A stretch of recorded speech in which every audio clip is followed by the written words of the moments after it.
What a PS, Ephantus Kimotho. Karibu sana. This is how we fix the nation. Thank you. Happy to be here. You are the PS for the State Department for Irrigation. What's a wider ministry called? Ministry of Water, Sanitation, and Irrigation. Water, Sanitation, Irrigation. Yeah. Mariam, you remember the other day when we were looking at the news and we were seeing how much money has been taken away from water and sanitation projects because, you know, we need to arm our police. And you know, we'll talk about that. He is here so that we talk about irrigation and particularly something called the NISIP, the National Irrigation Sector Investment Program. Before you get into that, PS, our good girl Jano usually gives us a quotable quote every morning. So she'll give us a quote. It's think about the words and whether those words that were said by somebody a long time ago make sense today and whether they're relevant today. Give you the words, ask you who said that, and then she'll give us a hint of who the person is. The hint is that this was the first president of Tanzania. So let's go all the way back to the 60s, to 1964. The first president of Tanzania. This is the quote: "Empty promises are the currency of weak leaders." Who said that? He served from 1964 to 1985. That's correct. And that's what he said.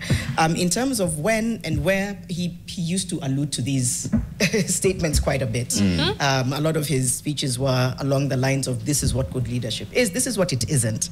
And one of the things he says is that poor leadership includes making empty promises. So that's where that particular quote stemmed from. Empty promises are the currency, of weak leaders. Right. What do you think of that, PS? Yeah. Empty promises are the currency of weak leaders. I would say it means, because a strong leader means what he says. So if you give an empty promise, it means you don't mean what you say. Ni porojo tu. Kusema tu. Yeah. Hakuna kutenda. Ni kusema tu. There's something that your State Department has been working on, and we'll talk about it shortly. But I think I just like sometimes to have clarity on what we are discussing. When we say irrigation, PS, what exactly do we mean? What's irrigation? Okay. First, I'll just maybe give you a background of agriculture, because actually that confusion comes in. Irrigation comes in between water and agriculture. So first I'll say, you know, in agriculture is actually like our backbone of our economy. And because of the effects of climate change, rain-fed agriculture is no longer reliable. So because of in there, the issue of irrigation comes in as a mitigation gap, so for us to address the issue of agriculture and continue enabling production in agriculture. So basically irrigation is ensuring that we have consistent water in our farms throughout the year, despite the effects of drought or floods. And we do that by first of all ensuring we have harvested enough water, so that even if we harvest enough water when there are floods, so that when there's drought, we can still continue with agriculture activities. So that's basically, let's say, the purpose of agriculture. So and that's why we are actually in the Ministry of Water, because we are there to harness the water resource. Then later now, we use that water resource to do agriculture, and that's where now we get a connection with agriculture, Ministry Department of Agriculture, and also the county governments. Yeah. Does Kenya have consistent water supply or sufficient water supply that can ensure this consistency of water throughout the year for agricultural activities? Currently, in Kenya, based on the water resources, that I mean the water, what can be harvested from groundwater, what you can get from groundwater, what you can harvest from surface flow, we have a potential of putting at least 3.3 million acres under irrigation. But currently, we've only done around 22% of that. So there's still potential for us to do more irrigation using our current water resources. I would say Kenya, basically, we don't have a shortage of water. What we have is an economic shortage. You said we don't have a shortage of water? Of physical water. What we have is an economic shortage. Okay. By that I mean, we have not devising ways of how we can invest in water to tap the resources that you already have. And I know we've talked about that for decades. I think even as Lachif was asking us that question, and we all tapped back into primary school and what we were learning. And sometimes it's a struggle to reconcile that there is excess water during the rains, and then there's a shortage during droughts. And you've talked about the fact that the systems, or maybe let's go to why the systems can't reconcile the fact that I think we are blessed enough to be able to have a consistent supply, a stable supply, and yet that has oftentimes failed to happen. What does that boil down to? That's why we're actually having this plan, so that one of them is investments. It requires a lot of investment. Like in the plan we've put around, we want to put at least an additional 1 million acres under irrigation. And in that, we also require a lot of water storage, which now speaks to what you're saying. So, and for that, it means we need to mobilize enough resources. In that plan alone, we intend to put we require 598 billion, which is quite a huge amount. In our State Department, from our budget, we have a budget of 21 billion. So even if it's in the next 10 years, you can see that will only give us 210 billion if we were to have the same consistently. So that will still give us a deficit. And that's why we've come up with this plan, so that we can be able to mobilize more funds in the sector. That is even private sector funds, which has rarely been there, and also mobilize climate funding. Climate funding as well. Okay. So that's the whole purpose, so that now we can be able to harness. There are many ways of doing it. Like, for example, in the ASALs, Kenya, 20% of Kenya is arable, but the other 80%, actually a big part of it, almost another 80% of it, is actually can also be arable if only we had water. So that's why we're trying to harness water by, in some of the lagers, we're trying to have check dams so that we can store water. Where we have big rivers, we're trying to also dam the rivers. That's why I think you earlier, Lati mentioned about Galana. For us to make Galana effective, we try to dam Athi River, which will give us approximately 350 million cubic. And quite a number of dams are being done. The work is almost just being completed, which will also help us on the downstream to do another 40,000 acres. So there are quite a number. So actually the solution is actually to build dams, but they're also costly. And that's why we need some interventions around matters to do with finance. So maybe just to make sure I got you right, 80% of our non-arable land is potentially arable. Yeah, with water. With water. Yeah. Okay. This is an expensive undertaking, whether it's on a small scale or on a larger scale. What is the current state of irrigation right now? Because like Janet said, you go back to your primary school, you're like, there was more irrigation scheme, there was this, there was that. How are those functioning, if at all?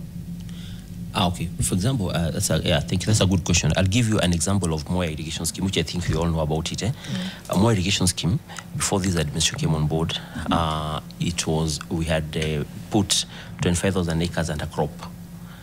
But when this administration came through, we finished Timber Dam, which has enabled us at least have increased our storage capacity around that area by 50 million cubic. As a result of that, what that means is that now Moya irrigation scheme, before it was doing one season. Out of the 25,000 acres, we'll do one season, which is around maybe 2. But normally Moya does rise. So 1 acre will give you approximately 2.8 metric tons. But now we're doing 2 seasons, meaning we've doubled our production. But more so, we've also increased the area under irrigation. So that means when you store water, just basically by storing water, nothing much has changed. You're able to double the crop production, and double the yield, and at the same time increase area under acreage. So, like for example, Moya has the economy of Moya, just because of doing that dam, has moved from 6 billion in terms of production to 17 billion. So that's the effect of some of the interventions when it comes to water storage. This is in the last The last 2 years. Actually, the last 2 years we've increased production of rice from 192,000 metric tons to 293 metric tons. On one key reason and key driver of that is Moya irrigation scheme. That's from where? Any of the others? Yeah, we're also doing some interventions in Pekera. Pekera, actually, that you also mentioned about it. Pekera, right now we have 5. The people who don't know where Pekera is. Oh, Pekera is in Baringo. Pekera is in Baringo. And actually, in Baringo, and actually where Pekera is, around that town, Marigate, that town actually is economically driven by Pekera irrigation scheme.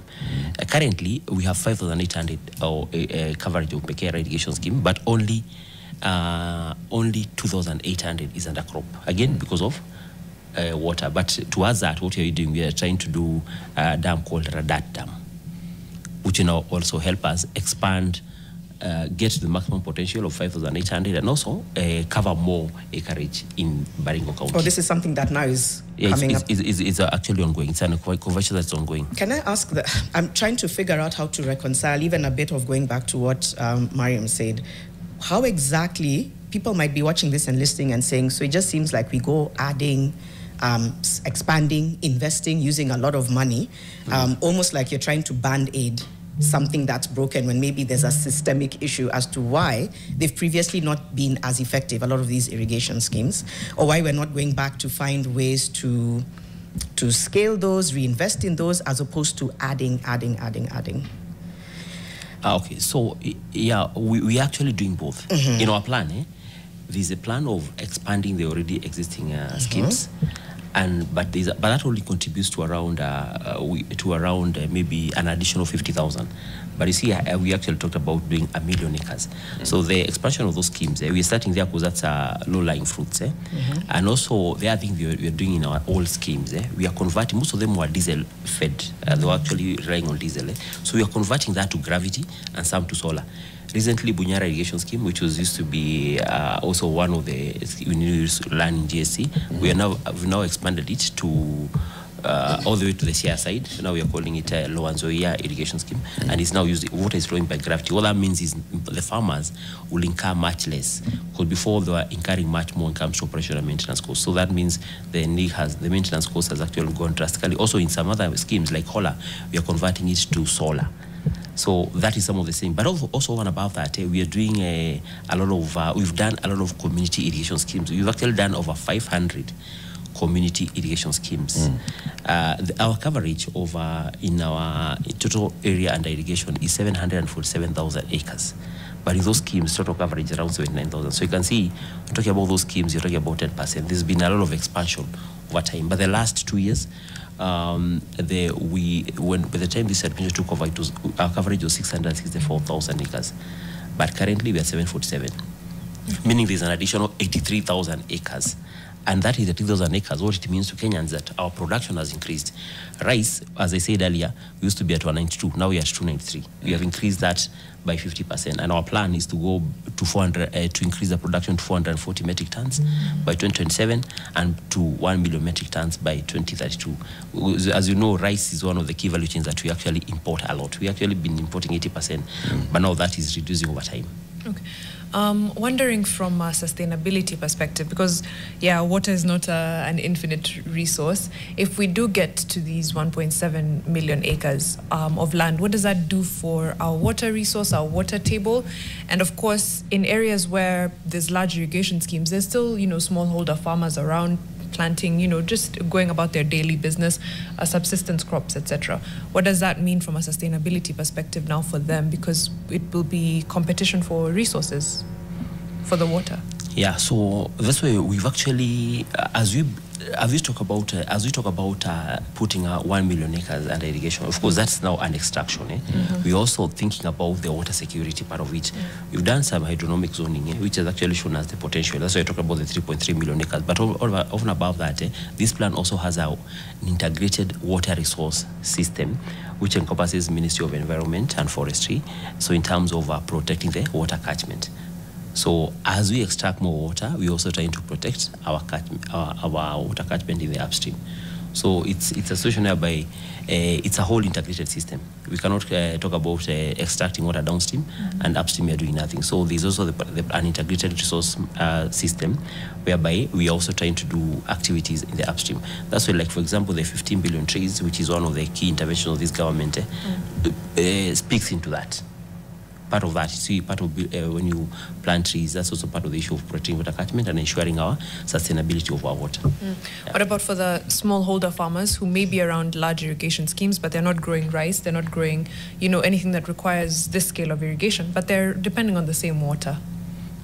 For smallholder farmers, most of them we are actually encouraging them to grow fruit trees.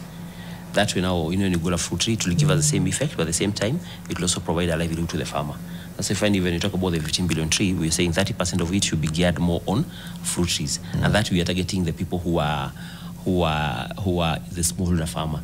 we're encouraging them. Maybe that's why you find we at times we even give them incentives, like giving them seedlings for avocados, seedlings for mangoes, so that they can plant that. At the same time, that will help us in ensuring that sustainability element. Also, we have groups called IUA, whereby we work, IUA, that is Irrigation Water Users Associations, and we work closely with some of our development partners to help them. We make it like an income generating activity, whereby they go planting trees along the of our rivers. I'm imagining a situation just where they don't have water because all of it is going to irrigation. Okay, I get that. So you see, the one for going for, we actually do a lot of our balance of water. See, like now when we're doing the dam for Galana, we've looked at we've done a whole survey on that basin. So we've looked at first protecting the upstream. On the upstream, we do the protection, but maybe we are doing our irrigation somewhere in the middle. So on the downstream, we also make interventions. You don't dam everything. Like for example, in the flow over the river is around 2 billion liters in a year. So what you're damming, what you're estimating to use will be 1 billion. So there's still an extra 1 billion that is there. So you have to do a water balance. Those are some of the things that gives you a result to know how much water you can actually dam. But at the same time, we must put a lot of activities towards water catchment, water protection, water catchment. You know, Piers, sometimes I feel like we talk too much in this country. We talk. And we look back at the regression that has happened over time. And so when we make one small 0% move positive towards where we were in 1988, we say that we have improved. I'm asking that because those irrigation schemes that we were studying, I studied those irrigation schemes in school, and I was just trying to refresh my memory. You know, the Kinapekera, Mwea, we've talked about the, not Galana wasn't there, it was Kinabura, and the others, Hola, and Bunyala. Why are they not as big today as they were then on paper? Why don't I come across people who say, you know what, I actually studied around Marigat, and in Marigat, because of the Pekera irrigation scheme, we are the ones who supply tomatoes. Half of the tomato production in Kenya comes from the Pekera irrigation scheme. Or the pawpaws in Kenya come from Pekera. Or the onions in Kenya are not coming from TZ, they're coming from our own Pekera in Baringo right here. What happened over time that they went to where they did, that they basically collapsed, for lack of a better word. And now, what is it that we are doing to talk about reviving them? I hear like we just say, it has the potential, so we are now doing this and the other. We're just doing piecemeal work, Piers. I think, a lot of things are happening. As I said, when we came on board, only 48,000 acres were under irrigation, and the production was very minimal. Currently, as I said, like you just mentioned the Pekera you've mentioned, in Marigat right now as you talk, that center, using the 2,800 that is under production, that is actually what is running that county, that Marigat town. That is actually the economy around that. And what has happened is some of the key interventions that have happened in, like for example, with that Pekera, is actually ensuring the farmers have market. Because the biggest challenge of farmers is actually making sure the farmers have market. Well, the minute a farmer has market, then that means also he'll have a guaranteed income. And that's what we've actually done, creating market linkages with off-takers. That's one thing. Secondly, to address that issue is actually the issue of operational maintenance. You realize most of this thing, we are trying to create a mindset change, the mindset change. Farmers have been relying on government to help them do the capex, that is the irrigation infrastructure, and over and above that, also doing the operational maintenance. But now, towards that, government, first of all, has a clear effort of making sure that we have solar. So that means it will reduce the operation cost drastically. And second is ensuring that we are driving that by gravity. A key example is the Bura. You just mentioned Bura as well. Bura is true for the longest, we used to crop 6,000 acres. But now, recently, the other day, 2 months ago, we were with His Excellency the President in Bura when he was commissioning the Bura irrigation, the gravity system. Now we've gone upstream a little bit, 26 kilometers, and now Bura is going to be commanding over 80,000 acres. Just because of putting gravity. And now what you've done in Bura, we also brought some private parties who also will be doing farming. But at the same time, they'll be incorporating the locals around there. So very soon, the story is saying you've not heard about that, you'll be hearing about Bura. Bura will become our next Moya. Because as we talk right now, Bura has been cropping 6,000. 6,000, 2,000 has been maize, 4,000 has been rice.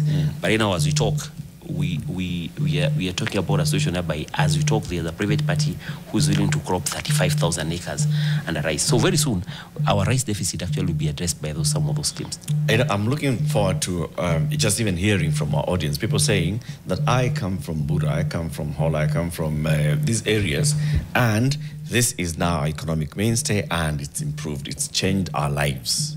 I'd like to hear that. Are you in any of these irrigation schemes? Is it working? Is it not? The Principal Secretary in the State Department for Irrigation is our guest. His name is Ephantus Kimotho. We are talking about irrigation and how to revive irrigation and make it commercially viable. What needs to happen to make it work? Why has it not been working? Time for a break at 7:30. Now we have a caller from Mombasa, Hamisi. He'd like to have a conversation and continue this conversation and join the conversation with Ephantus Kimotho, the PS. Hamisi, good morning. Yeah, morning to you. How are you? Salama kabisa, wacha tukusikia hapa kwa studio. Mambo vipi, waambaje? Nashukuru, na nyoa zimu? Tuko wazima kabisa. Okay, nashukuru sana kwa kuwa kwenye mitambo, hata mimi saini tukishirikiana na Wakenya wengine. Asante. So, I just want to fix the nation. Yep. Lakini tatizo ambalo tuko nalo ni kubwa sana Kenya. So we have to fix the tatizo kwanza ndio tuangalie irrigation. Na tatizo linatokea katika elimu tulio nayo. The system of education ndio iko very poor. Hiyo inawafaa watu watangazaji kama nyinyi. Kwa sababu hiyo ndio kizungu mingi na Kiswahili. Kama unaona sasa wanasema kwamba hata somo la hisabati sio muhimu, sio lazima.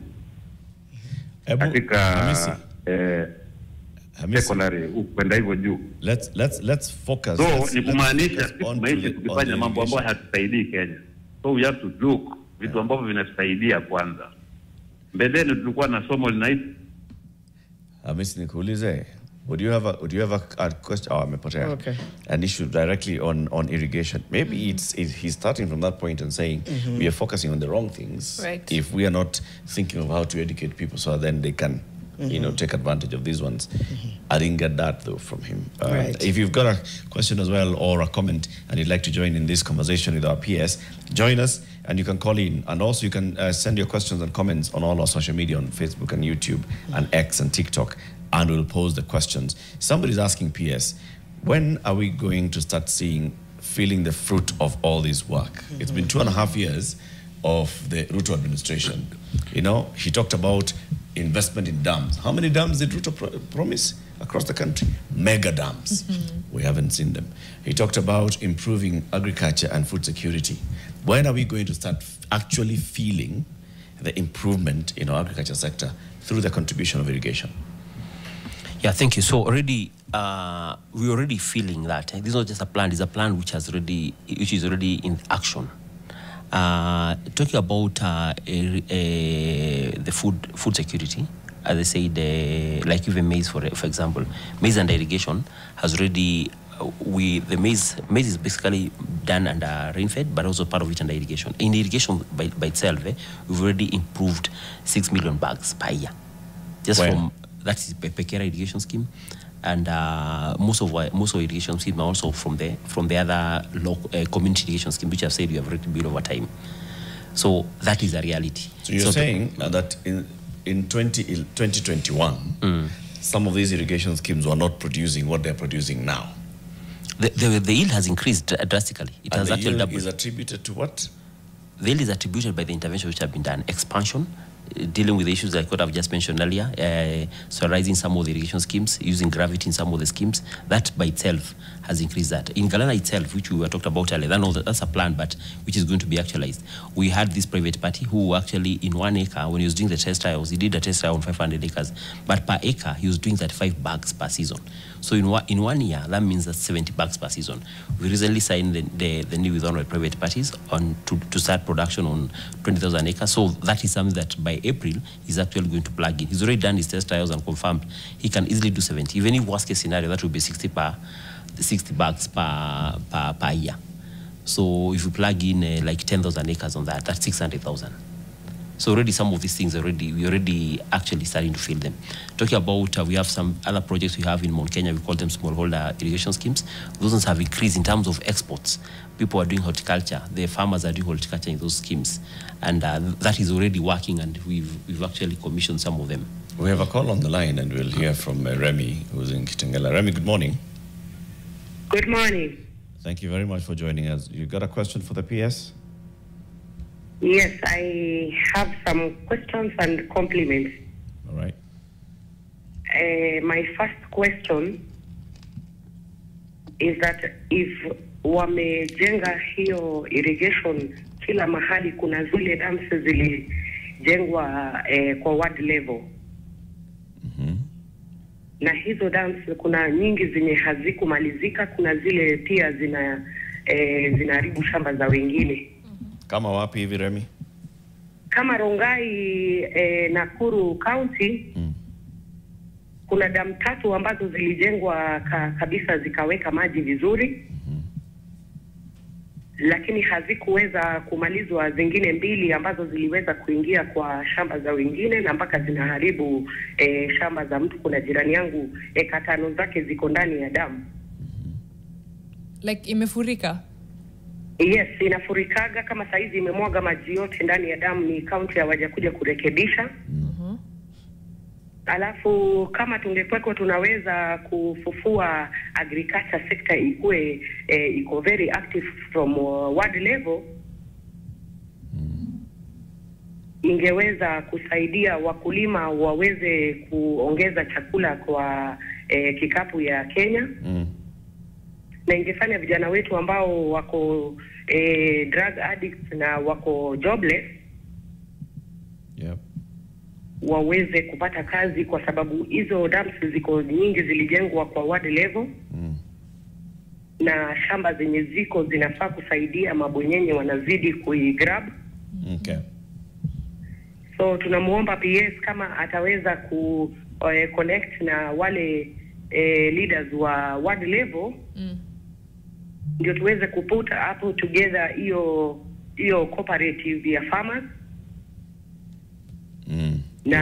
Na tuweze kufufua KFA na pia cereal board ya Kenya, ndio tuweze kukua na collection point. I think tumekupata, Remy. Asante. Asante sana. And PS najua atajibu swali lako in just a minute. We also have Malin kutoka Machakos. Good morning. Malay, sorry. Malay, tunakupata? Amepotea. Sawa. Maybe we can get to that question, because I also see a few others coming in on YouTube. But yeah, she asks good questions about incomplete dams and the dangers they pose to the communities and the destruction as well. Yeah, it's true. Okay, so sorry. Just before you answer that, okay. Malay is back on the line. Good morning. Good morning, madam. Let me start by congratulating PS Kimotho for a job well done in bringing leadership. I have one question for the PS. Go ahead. And my question is the use of artificial intelligence so that we can deliver the good vision the PS and the government of Kenya has. It is important we bring in the element of artificial intelligence so that we can irrigate more land and we can have more resources instead of just using the traditional ways of irrigation. What does the PS have to say about artificial intelligence? Thank you. Thank you for that. Interesting take on that. I think before we go back to the previous question that was asked, the integration of artificial intelligence, innovation, technology, how can you speak to that? Yeah, thank you. So first, even in our plan in ISIP, we actually have planned to use artificial intelligence because we're using satellite images. That's one way of us monitoring the production and on what you're doing on the ground. So we have a system. We are actually coming up with a management information system which is actually using artificial intelligence, and that will help us a lot, especially in knowing because first of all we are doing a performance assessment baseline, so that we can also know what's the impact of this plan that you are coming up with. So, and that monitoring can only be done through the artificial intelligence. So we also trying to use smart farming which is actually also equally connected to that. So that is already one of the plans that we already put in place towards implementing the activities that we have. And then now going back to the incomplete projects, because you've spoken extensively, and I think Eric had even asked what keeps happening, that we don't see either a continuation of what was started, or we don't feel the gravitas of projects that were started decades ago. Were they abandoned? You've mentioned, oh, you know, we are scaling them. But then when you hear what people on the ground are dealing with, like the lady who called in, and she's saying, there's an issue here. There's a project that started, but it seems to be incomplete. So where is the gap? Or where is the misunderstanding or miscommunication? So you realize that agriculture is somehow devolved, and that's why we are trying to work. We've actually, in the law, we have what we call county irrigation development units. So we actually, recently we signed with the COG, county COG, so that now we can establish the county irrigation development unit. They actually are going to be responsible on doing the last mile. Like in that case, what she said is you already have a dam, but it's already causing havoc. So what you're trying to do in that, we're actually trying to build that nexus between the national government and the county government, so that they can do the last mile connectivity. Like in that case now, it's an issue of having the water. You know, where you do a dam, it's normally at the lowest point. So but there is an issue of making sure we have a pipeline and we do a tank somewhere, so that now water can come from the tank to, and flow by gravity to the other pieces of land. So that's actually one of the plans that we're actually doing in this. And in there also, we're also going to reestablish the issue of extension officers, which are actually now supposed to be helping the farmers.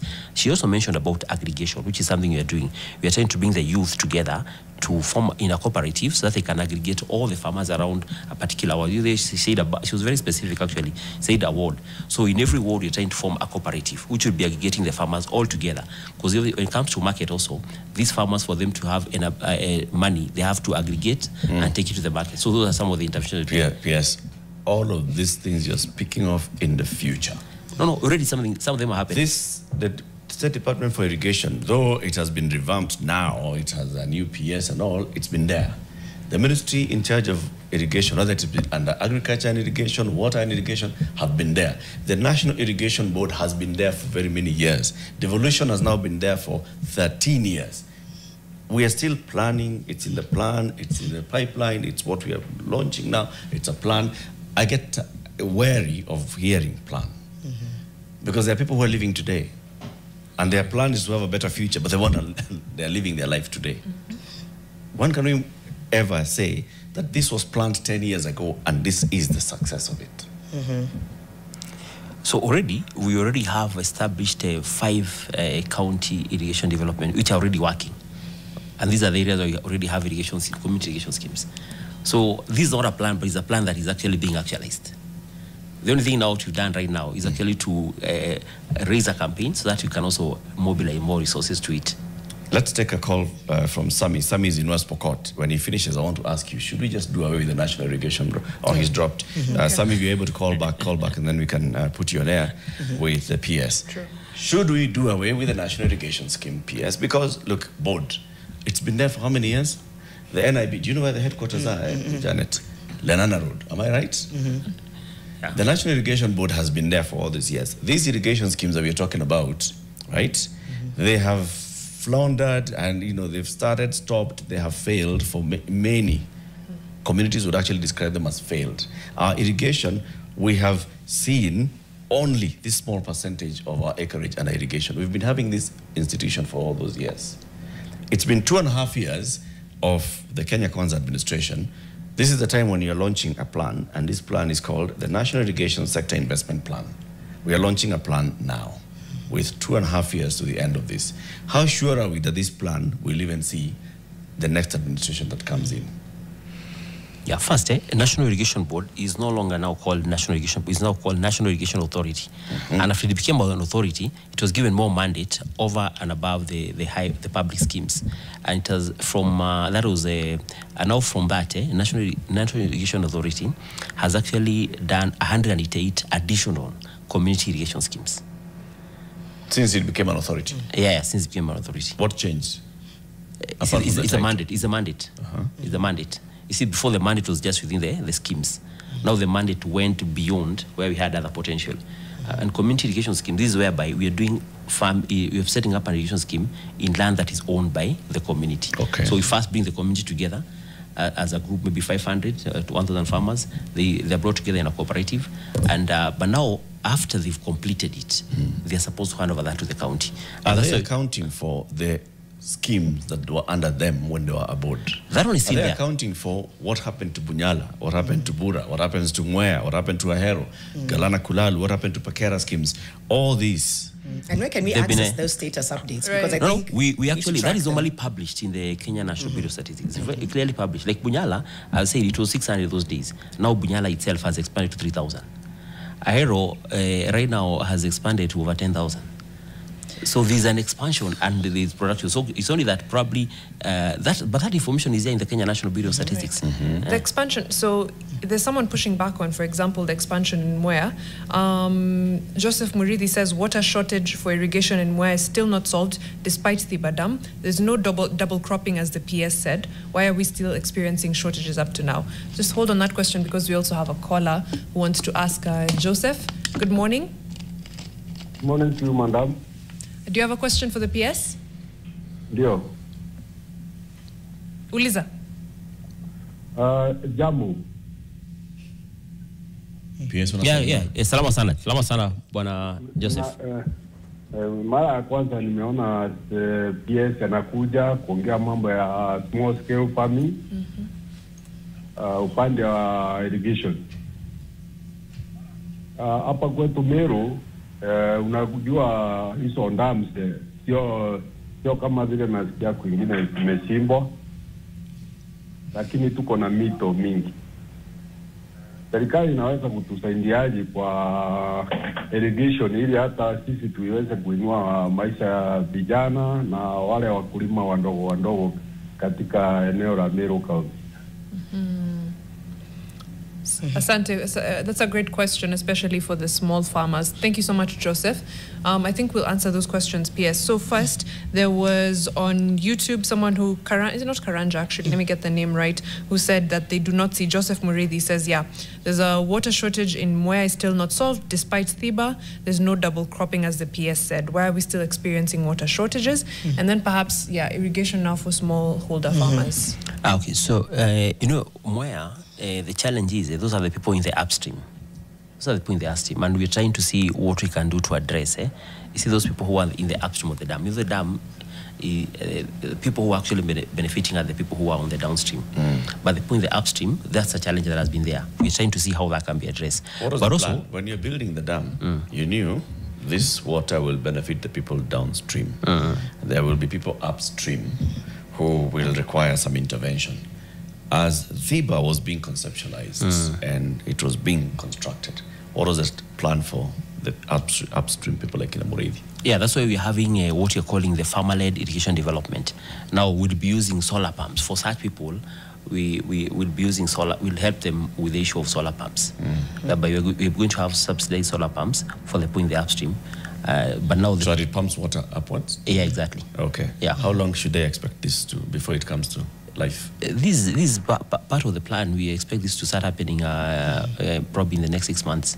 That's part of the plan. That is one of the programs that you're having there to help the individual farmers who are not able to benefit from the immediate dams. Okay. We have, I know, 6 minutes to time. I don't know if you've talked in detail about the Galana Kulalu irrigation project. I know that had a bit of controversy. And the second question that Mariam posed. But we now have Elias Njeru, if I'm correct, from Embu. Elias, thank you so much for calling in. What is your question for the PS? Mimi nauliza PS. Zamani tulikuwa tunasikia iko Mwea irrigation scheme, Tekela na zingine. Na tukienda huko nje kama Masabiki kulikuwa na Lilongwe. Saa hii Lilongwe inafanya. Saa hii za Embu za Kenya asifanyi. Na kila kitu kinatoka huko. Okay. She's asking the status of those. Okay, asante Elias. We can combine this with a couple of other questions that we're seeing online as well, PS. For example, Karanja Bogo is saying in the financial year 24-25, 2.4 billion shillings have been earmarked towards enabling youth and women in agriculture. Can the PS confirm whether this has an item in irrigation and whether that has actually come in to support irrigation? Willie Mayoli is asking about the Galana Kulalu, how much is it producing, how much has been allocated to the project. I remember last year the president saying we're going to come up with a PPP framework for Galana Kulalu specifically. You can give us an update on that as well. But there's also somebody who's saying that they are happy because the Kibugu Ngovio irrigation project in Manyata constituency, Embu, has been completed after 25 years of waiting. Farmers can now do farming despite climate change. Maybe you'll also mention about the Ngovio one. So start with the, I think you'd already mentioned the status of this previous irrigation schemes, which is what we were discussing, whether the National Irrigation Authority, which was still in charge of them, is able to say why people no longer hear about them, why the communities had flopped, and then now talk about the budgetary allocations and Galana Kulalu. Okay. I think in the budget allocation, yes, that is part of that supporting youth in farming. Part of it is actually there, because that is actually part of a bigger program of what we are calling farmer-led irrigation development, whereby we'll be enabling individual farmers from wherever they are going to be for them to be able to access some of this equipment. And also the other thing that we're doing is ensuring that there's asset finance. We are working with our banks to ensure there's asset finance for such farmers, the youth and everything, but also to ensure we de-risk that. We're coming up with a credit guarantee scheme which will de-risk the element, because mostly find farmers have not been able to access some of this equipment because of funding and affordability gap. Also, by subsidizing them, we are addressing the affordability gap. Then immediately after, when we create a credit guarantee scheme, we are de-risking the farmer. So the farmer now becomes bankable, and so many of them will be able to access, and as they access, they'll be able to do irrigation. Coming to Galana Kulalu, Galana Kulalu is actually part of the plan. That in the plan there we have a segment called corporate agriculture. Under corporate agriculture, we are targeting to put 350,000 under irrigation. Of that, 200,000 acres is actually in Galana Kulalu. Galana Kulalu estimation is for 1 acre, as I said earlier, we estimate to produce at least 70 bags. So if we are to crop at least 100,000 acres, at least for maize, it means it will give us 7 million bags. That will go a long way towards addressing any deficit that is there in the country towards maize production. So also, we're also looking at animal production. Animal feeds actually are very expensive. And one way of bringing them down is by doing large-scale production. Because in Galana Kulalu, we'll be doing a lot of mechanized farming. So also it will also give us an opportunity to attract a lot of foreign direct investments. But currently what we're doing to unlock that is actually we are constructing a dam under PPP. And this dam that you're constructing under PPP will be able to give us at least 350 million cubic. That's the research that has been done. We expect to break ground the dam sometimes in July this year. But what was delaying us was getting an offtake guarantee, because the PPP partner wanted to get a guarantee offtake of the water they're going to have. So we've already come up with an irrigation tariff framework, and now we've already gotten another PPP partner who is willing to do production and give an offtake guarantee. He's currently doing the feasibility study just to reconfirm, look at the financial risk, legal risk. Then after that, in a period of 6 months, starting from, he started early this month. So in a period of 6 months, he should be able to have his studies and be able to automatically give the guarantee to the PPP partner, and immediately after, we should be able to move on. So Ghana, we're expecting production, at least with the normal flow of water, we can do up to 5,400. But immediately the dam is complete, which will be after 2.5 years, we should be able to crop at least another 50,000, then every year go doubling. So in the period of 4 years after the dam is constructed, we should be able to crop the whole 200,000 acres under production. And that will be an opportunity to create a lot of jobs and change the economy and also bring the cost of living down. Our time is up, PS, and thank you for coming. Just as you part, is Parliament aware about these PPP projects? The PPP for the dam, the PPP for the off-taker? Yes. Parliament is aware? Yes. Parliament has given a nod for it? Yes. These are issues we actually discuss with our departmental committee. These are questions that comes every other day, and we've clarified that. Actually, the other day we shared the project agreement we have with the PPP. That was actually one of the actual reveals. And when we went recently in the budget in our committee, departmental committee, they've actually been asking that question. So recently we shared with them the project agreement and the terms and what is in it for Kenya, because those are the questions they were asking. And we've been able to clarify all that. And what are the benefits for Kenyans by doing a PPP under Galana? We'll dig deeper into that and also get the details of the PPPs and get to understand them. But PS, asante for joining us. It's 8 a.m. The Principal Secretary in the State Department for Irrigation has been our guest. His name is Ephantus Kimotho. They are launching something called the National Irrigation Sector Investment Plan, NISIP, which is a 10-year strategic blueprint that aims to at the massive mobilization of government, development partners, private investment in irrigated food and fodder production. And this, as what they say, should help us increase the acreage under irrigation in this country to how many? 2.7 million. That's it. It's 8 a.m. We'll be back shortly.